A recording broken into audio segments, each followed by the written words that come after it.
The Bonnie skirt features a flat front and an elasticated back, so it's really super comfortable.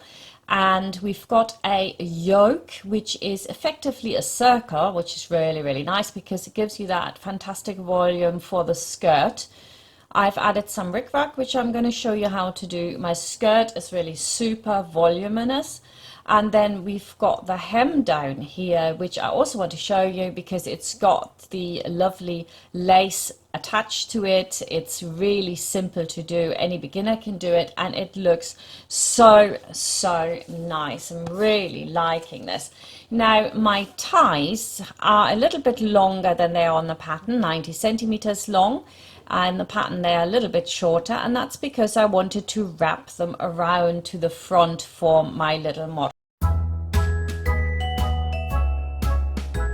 To make the ties, you simply fold over your fabric lengthways, and the right sides of course have to be facing to the inside. I'm using a 1 centimeter seam allowance. That's a seam allowance I always use for everything. You could also do foot width, it doesn't really matter too much. Do stitch length 2.5, line up with the presser foot or the 1 centimeter mark, and just sew this from one end to the other. I'm pulling mine a little bit from the back because actually sometimes my machine gets a little bit stuck and gets a bit bunched, especially if the fabric's really light. And when you come down to the tip, reduce your stitch length to about 1 and do a slightly rounded tip, and you will see that that will give you a much better result because you're able to manipulate that corner to come out really nice and sharp and give you a beautiful tip. Now, before we start ironing this, we're going to lift out that tip with a needle or pin. And if it comes out like a little bit too rounded, the beauty is that you can push it in with your pin and create a really sharp corner that you just have to iron now. And once that's done, I'm going to show you a little trick now how to get that tip really well, because very often the machine gets stuck, either eats the fabric or makes a loop underneath it. So if you pull a double thread through the tip of your tie, this will not happen. So we're going to go over to the sewing machine. Stitch length is now 3.5. and I'm lining it up with one of the fixed points on my presser foot, and I literally can put my hand in front of it. I am not actually looking at what I am sewing. I'm just looking at that fixed point on my presser foot, and I line up the fabric with that. And because this part is on the bias, it will want to shift, and that's when I can now grab those threads and really hold it steady.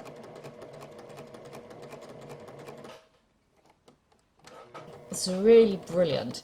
Don't go too far into the tip because it will eat it up. The household machines are not like industrial machines. And now I can pull the threads from the back. And where it usually hammers in this one position, now it lifts it over really well and you get a pristine finish. Has no loops at all. Right, now we can make the waistband. Don't really need any steam for that, but my iron, again, even though it's new, the steam never turns off, even though it has the function. I'm just not very lucky, but this iron is actually very, very good, and it's also available in my Amazon shop. It's really lovely. Anyway, you iron it on and then you fold over your waistband, give it lots of steam. Next, we're going to place on our ties. Take the other tie, and I'm making sure the tip goes the same way, but actually, I mean, it's a tie. Doesn't really matter. So equally, I'm going to go up that centimeter, and then I'm going to center my tie. There we go. Pin it in. Pins stand vertical to the seam. Check that they're both the same width, start in the same place, end in the same place, and they do, so that's good. Now I can take the other part of my waistband, the back part, and place it with the right sides facing on top of each other.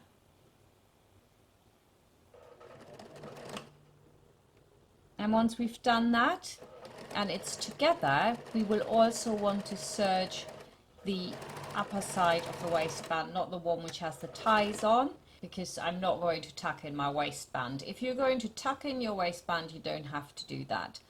You also want to mark the sides of your waistband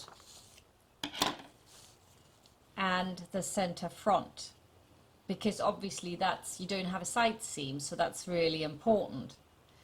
And there we go, I'm going to mark that all up, and then I'm going to do the same on the skirt. Now you want to make sure that where it stretches most, that's the bit of your skirt that is in the center front, and it's where the sound is the sharpest really. That's where you have the side seam. So make sure that you also mark the outer edge of your lovely yoke.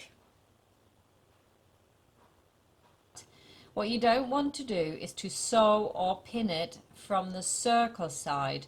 You want to pin from the waistband side. That's way easier.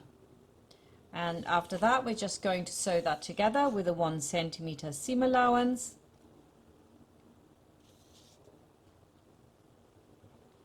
There we are, lovely all the way around. 1 centimeter seam allowance, make sure it's nice and flat underneath it. The seam needs to go towards the front because the ties are facing the back. Normally you iron everything towards the back, but this time you want to iron it towards the front. And then you go all the way around. There we go. Now we want to iron that seam into the waistband.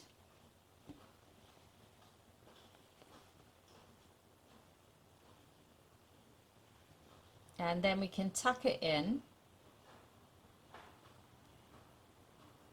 and you can see I've just serged that as well, that upper edge.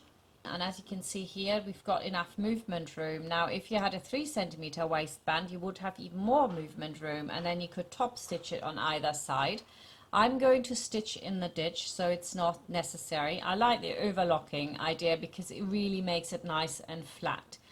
I'm going to iron it into the waistband first so that it's really easy to pin it. Because there's a circle, it will try to do that. And of course, alternatively, you can turn in that edge, like I said, but please bear in mind that your elastic probably will have to be a little bit slimmer, and the 3 centimeter elastic will then work better. Now when I do my stitching in the ditch, and we're starting from the beginning of the back waistband and we go to the end on the other side basically, and then we can put the elastic in, and then afterwards we can close the front. And for this I'm using stitch length 3.5 again, not too small. Not that you are meant to see it at all because it's meant to be in the ditch, but yeah, I would go for a slightly bigger one. You can go for 3 as well, that's fine. There we are, lovely. You cannot really see that. I think it's quite a nice method, although the top stitching is also lovely. So both is good, but if you do top stitching all around your waistband, you need a slimmer elastic. So now I'm going to put my elastic in, so I will need a safety pin. So right, safety pin goes on, and then we thread it through, and here you can see it. I'm just like fiddling it in a little bit more so I get this overlap so it sits just on that seam allowance as well. Perfect, just like that. And now I'm going to put my pin in. Before you stitch it in, if you're making it for your kid, which is at home, I would really try it on. You know, don't just finish it and think, oh well, that'll be okay. Because sometimes you need a little bit more elastic, sometimes you need a little bit less elastic, more likely less elastic. So here I'm going to let it go back in to how it should be. And then I'm going to measure, because I'm sending this to Virginia, where Ella lives, who takes some of the really beautiful photographs for us. and so I want to make sure it fits. So I'm going to measure this, and I'm going by her waist. Her waist is 58 centimeters, and really you want ideally to be a little bit slimmer than the waist so that the elastic has a little bit of stretch in it. Not too much, just a little bit. And now we're going to top stitch from the edge of the waistband down, across and back up, securing the elastic and the waistband in one go. So you want to go down in the ditch. So if you did it in the ditch, continue doing it in the ditch. Needle down, turn the fabric so that you can go along the seam here, and then I can move out pins as I get there. And now we want to have the needle back down as we approach this corner, and I'm going back up. Elastic is in. I've got my tie around. I really like this. I think it's a really nice look. Beautiful. Next we're going to work our skirt. So I decided to serge it first and then sew it together. You sew it together obviously with the right sides facing, and then it's a 1 centimeter seam allowance. I'm just putting 2 pins in, one at the top, one at the bottom. You don't really need to overpin this.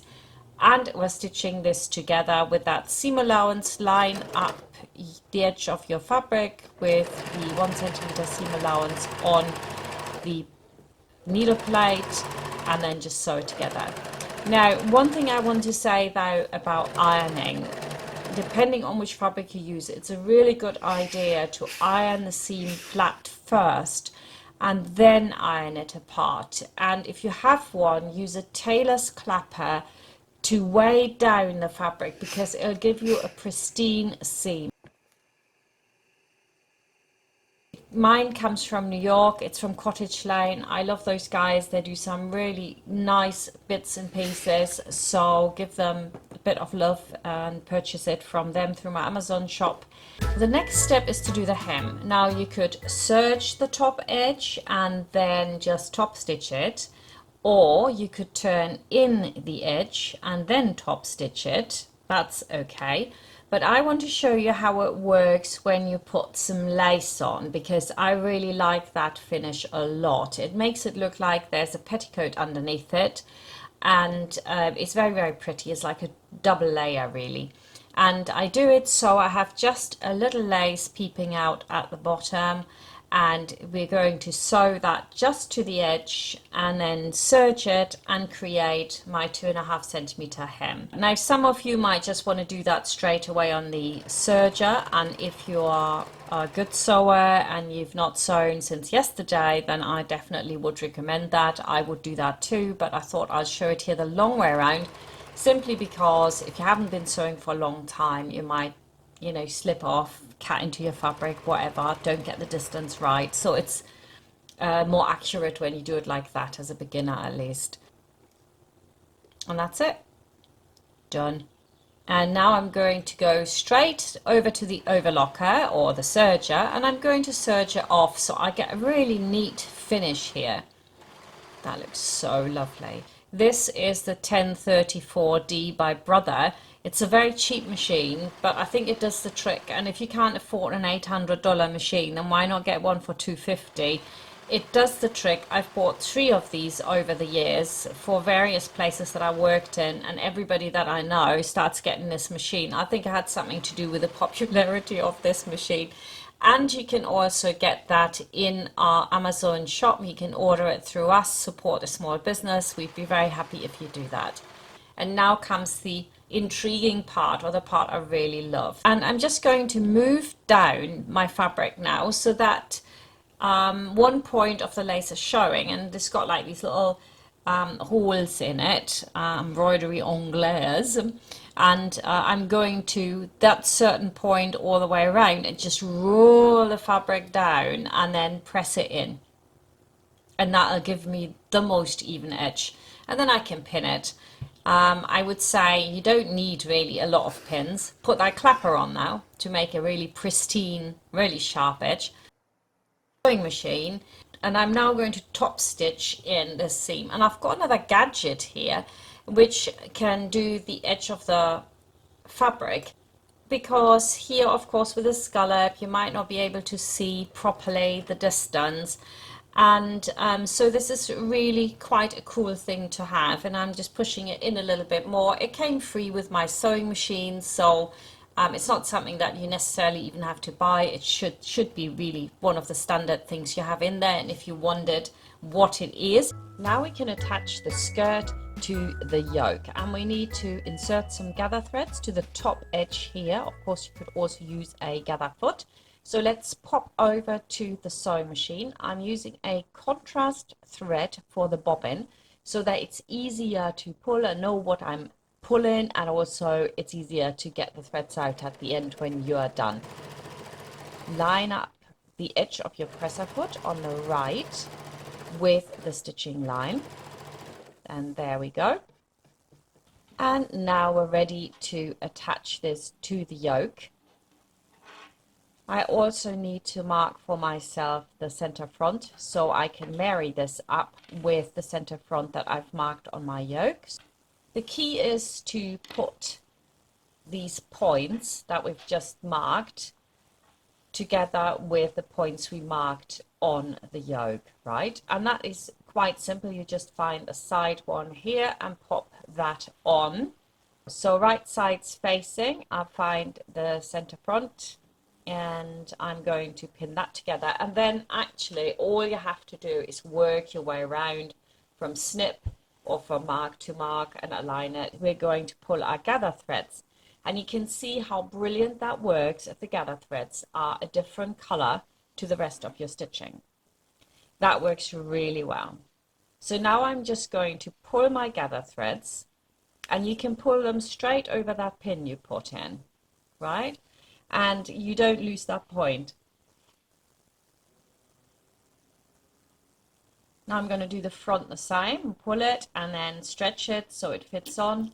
Here I need to put another vertical pin in, and I wrap my thread around in a figure of 8 so it can go nowhere and it can't get loose. There we go, wrap it around.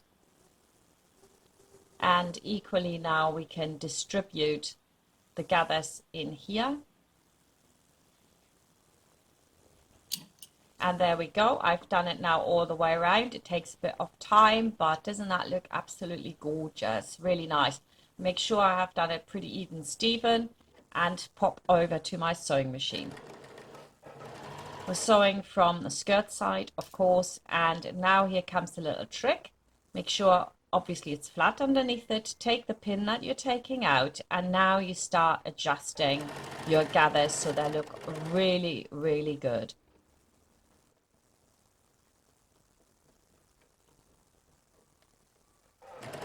And again, you need to take your time, don't rush it. This will take time. And now I'm going to go to the overlocker first and overlock all this together, and then afterwards I'm going to pick out my threads. The overlocker holds it together really well, so I don't want to pick out my gather threads before that.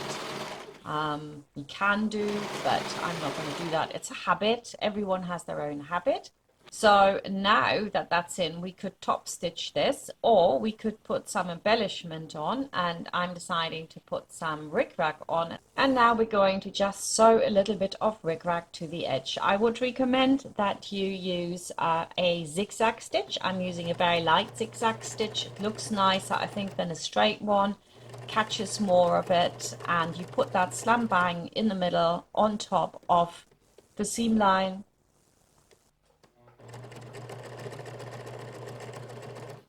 Take your time and get this beautiful result. Skirt's finished and I'm absolutely loving it. Like I said, I wanted to tie it to the side. I think that is so beautiful as well. And all the little details on this will make someone very, very happy, I think. So that takes us to the end of this course. Don't forget, we have got loads more videos coming, loads more patterns. Every week or every other week there's going to be another pattern for you, or combination of patterns even. And I've made a Connie crop top to match this, so you can get that in the shop as well. Thank you very much for being part on this course again, and I hope to see you soon. Bye for now.